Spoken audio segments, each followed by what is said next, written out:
कैसे हैं प्यारे विद्यार्थियों। आशा करते हैं कि फिर ठीक ठाक होंगे आप लोग। पिछले वीडियो में हम लोगों ने देखा था कि जो पीएन सन डायोड होता है उसको अतरंग निष्कारी की तरह कैसे यूज में लाते हैं। आज की वीडियो में हम लोग क्या देखेंगे कि जो पीएन सन डायोड होता है उसको पूर्ण तरंग के रूप में हम लोग कैसे यूज में लाते हैं। पिछले वीडियो में मैंने क्या बताया था कि ये जो चैप्टर, ये जो आपका पोर्शन है, ये जो टॉपिक है आपका पीएन सन डायोड अर्ध तरंग निष्कारी की तरह या पूर्ण तरंग निष्कारी की तरह हम लोग कैसे प्रयोग में लाते हैं। इसका जो बोर्ड में आने का सिलसिला है कंटिन्यू लगभग क्या होता है, चलता ही रहता है। तो अगर इसको क्या कर रहे हैं आप लोग को बढ़िया से इसको तैयार करके रखेंगे। देखिए सबसे जरूरी इसमें क्या होता है, चीजों को रटे ना। एक बार अगर अच्छी तरीके से आपको समझ में आ जाएगा तो आपको लिखने में कोई प्रॉब्लम नहीं होगी। हम लोगों ने क्या देखा था, पिछले वाले वीडियो में देखा था कि जो पीएन सन डायोड था, जो एसी तरंग, निवेशी एसी तरंग थी, एसी तरंग के आधे भाग का क्या किया था, डिस्करण किया था। डिस्करण करने का मतलब क्या हुआ था कि जो एसी करंट लगा था, एसी वोल्टेज लगा था, उसके आधे भाग को क्या किया था, इसने डीसी करंट में कन्वर्ट कर दिया था, आधे भाग का। आज हम लोग देखेंगे कि ये जो आपका पीएन सन डायोड होता है पूर्ण तरंग, एसी के पूर्ण तरंग का यानी प्लस और माइनस दोनों का किस तरह से डीसी करंट में कन्वर्ट करता है, किस तरह से डीसी करंट में कन्वर्ट करता है, डीसी वोल्टेज में कन्वर्ट करता है। इसके लिए हम लोग क्या करेंगे, उसमें देखो अर्ध तरंग के लिए हम लोग क्या किए थे, एक पीएन सन डायोड को यूज में लाए थे। इसमें क्या करेंगे हम लोग दो डायोडों को क्या करेंगे, यूज में लाएंगे। तो देखा कैसा होता है, फिगर समझिए। फिगर समझने के बाद क्या होता है, आप इसकी चीजों को समझते जाइए। इसका रचना कैसे लिखना है, रचना को भी क्या करेंगे आप ढंग से समझ जाएंगे अगर फिगर को सही से समझ गए तो देखते हैं कैसे क्या होता है। इसमें क्या करेंगे, एक ऊंचाई ट्रांसफार्मर लेते हैं। ऊंचाई ट्रांसफार्मर क्या होता है, ऊंचाई जो निम्न वोल्टेज को ऊंचाई पे लाता है, निम्न वोल्टेज को उच्च वोल्टेज बदल देता है। अपचाई ट्रांसफार्मर क्या होता है, अपचाई जो उच्च वोल्टेज को क्या करता है, निम्न वोल्टेज बदल देता है, उच्च वोल्टेज को निम्न में बदलेगा, ये अपचाई ट्रांसफार्मर होगा। अब इसमें देखते हैं हम लोग एक ऊंचाई ट्रांसफार्मर को लेते हैं। ऊंचाई ट्रांसफार्मर को लेने के लिए हम लोग क्या करेंगे, प्राथमिक कुंडली में फेरों की संख्या क्या करेंगे, कम रखेंगे। प्राथमिक कुंडली में कम फेरे होंगे। इसकी जो द्वितीय कुंडली होगी, द्वितीय कुंडली में फेरों की संख्या क्या होगी, अधिक होगी। द्वितीय कुंडली में फेरों की संख्या क्या होती है, अधिक होती। इस तरह से यहां पे ये द्वितीय कुंडली आपका है, इसका सिरा ये क्या है, S2 है, ये सिरा क्या है, S1 है, ये सिरा S1 होगा, S1 होगा, ये सिरा क्या होगा, S2 होगा। S1 और S2 सिरे हैं। हम लोग S1 पे क्या करेंगे, एक डायोड S1 पे लगा देंगे, एक डायोड S2 पे लगा देंगे। पिछले वीडियो में देखा गया था कि जब S1 पे लगा था वो आधी तरंग का क्या कर रहा था, डिस्करण कर रहा था। जब आधी का वो कर रहा था तो यहां पे लगा देंगे, जो बचा आधी था, आधा तरंग था, उसको ये डिस्करण कर देगा। तो सिंपल सी बात है। इसमें देखिए क्या करेंगे, इनका जो हम लोग संबंध कर देते हैं एक लोड प्रतिरोध से कर देंगे। अब लोड प्रतिरोध बीच में नहीं लगाएंगे, बीच में लगाने का मतलब इधर से करंट जाएगा, उधर से करंट जाएगा, करंट ठुका जाएगा ना। इसमें क्या करते हैं हम लोग, क्या करेंगे, लोड प्रतिरोध को यहां से लगा देते हैं। ये जो आपकी द्वितीय कुंडली होती है, द्वितीय कुंडली का जो मिडिल भाग होता है वहां पे क्या होता है, वोल्टेज शून्य होता है। जब वहां वोल्टेज शून्य होगा तो धारा जो होती है उच्च वोल्टेज से कहां जाती है, निम्न वोल्टेज की तरफ जाती है।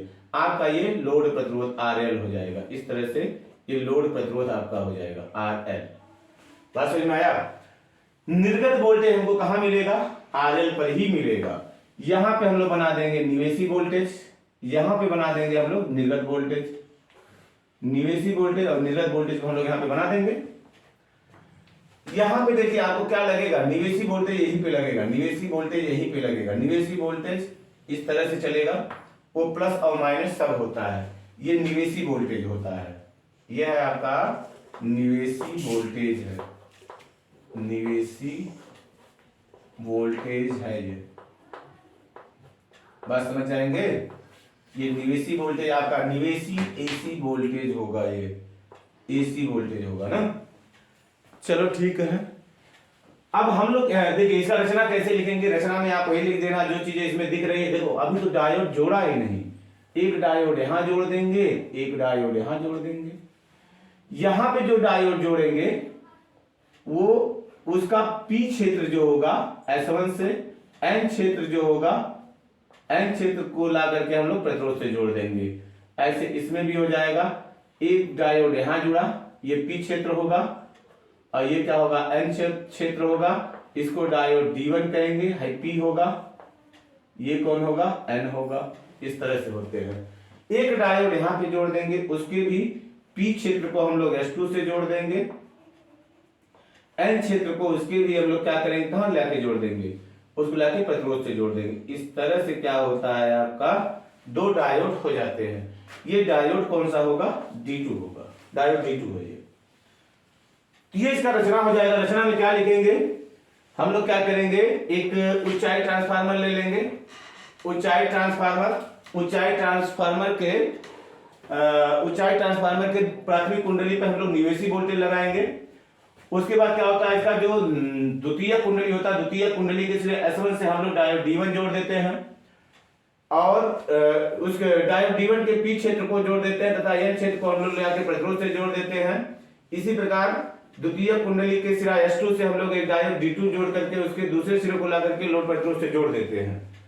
जब लोड प्रतिरोध से जोड़ देंगे तो ये इसका क्या हो जाएगा रचना हो जाएगा। अब इसकी क्रिया विधि लिखेंगे हम लोग। क्रिया विधि कैसे होगा इसका,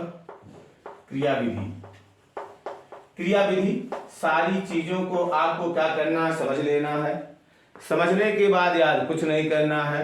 अगर बात समझ में आ गई तो चीजों को आप अपने आप से ही लिखते चले जाएंगे ना। इसको हम लोग क्या देते हैं, ये निवेशी वोल्टेज है, ये निवेशी है, निवेशी होता है, निवेशी वोल्टेज होता है ये। और ये आपका क्या होता है निर्गत वोल्टेज होता है, निर्गत वोल्टेज है ये, निर्गत वोल्टेज जो आपको प्रतिरोध लोड प्रतिरोध के सिरों पर क्या होगा मिलेगा। निवेशी वोल्टेज जो होता है एक बार धन एक बार ऋण, एक बार धन एक बार ऋण, फिर एक बार धन एक बार ऋण आई, ऐसे होते चला जाएगा ना। इस तरह से आपको निवेशी वोल्टेज बदलता जाएगा। ये निवेशी वोल्टेज आपका है, ठीक है। चलिए ठीक है।